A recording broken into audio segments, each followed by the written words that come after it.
Smoke detectors are proven to save lives no matter who you are. The Mesa Fire Department encourages all families, hearing and deaf, to put smoke detectors in their home. According to the Arizona Commission for the Deaf and Hard of Hearing, there are more than 700,000 deaf and hard of hearing Sonorans. Here to discuss the importance and challenges of having smoke detectors in the home is Becca Bailey and her colleague and interpreter at the Arizona Commission for the Deaf and Hard of Hearing, Christy Smith. Now, Becca, I've noticed that you bought a smoke detector in, and it, despite having the obvious here with the light, it does have some other alterations, and it also has sound like normal ones do. Could you explain why that's the case? Well, the one thing that I brought, it is portable. It's a portable smoke detector, and it's wonderful because it's a very bright light to alert people. But the other nice thing about this, it's a very loud ringer that can alert hard of hearing people who do depend on sound so that they can evacuate the home safely. Okay. Now, the deaf and hard of hearing community in Arizona is growing, is that correct? Yes, still continues to grow even more, yes. And like you had mentioned before, 700,000 deaf and hard of hearing here in the state, and the statistics just prove that it continues to grow. Like, for example, we have 3 out of 1,000 newborns who are born with some type of a hearing loss. 1 out of 10 adults that experience hearing loss at some point in their life. And then also 1 out of 3 seniors that will be experiencing hearing loss. So, yeah, it is growing. Okay. Now, I noticed this isn't the only device that you have altered in your home, especially for police and fire. If we were to show up, ring your doorbell, or if you had to call 911, essentially these other devices you have in your home or other technologies you have in your home surely would help us out as well as yourself. What other devices do you have in place there? First, I want to mention the other system for smoke detectors that I do have in my home is 4 parts.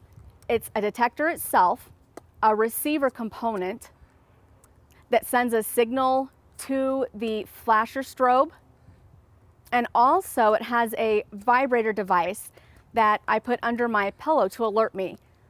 So when an emergency comes up, it vibrates to alert me, and then I go to my video phone or TTY and I'm able to call 911. The emergency responders, once they show up at my house, they ring a doorbell. It will transmit to a lamp, which will flash the lamp so I can go and open the door and let them come in to assist me with that. Now, when we look at something like that, especially with the smoke detector, we talk to the hearing community about placement. There must be some placements with regard, or placement issues with regards to this type of smoke detector. Yes, definitely. When they came with the system to my home, we had to put the detector itself in the hall, which was fine. And then we were trying to decide where to put the receiver and where to connect the strobe and the vibrator. And obviously I chose to put that in my bedroom because I'm, the adult in the house. But my biggest concern with that is I have a deaf son who lives with me, and his room is on the other side of the house. And with no receiver to an alerting system to alert him to be able to evacuate safely, and due to the cost, we just had to decide to put it into my room. Now, you'd mentioned cost too, so all this must add up financially. How much would a detector like this cost, basically? Well, the smoke detectors really range in prices depending on if it's a standalone, 150, all the way to a full system. When you keep adding on other components, it can, go over 300 or more. And just, and on top of that, there are other devices that we do need in our home to alert us as well. So, the cost just kind of keeps going. Right. And so with that said, would you say that these prices are what maybe keep people from being able to have these in their home? For sure. Definitely.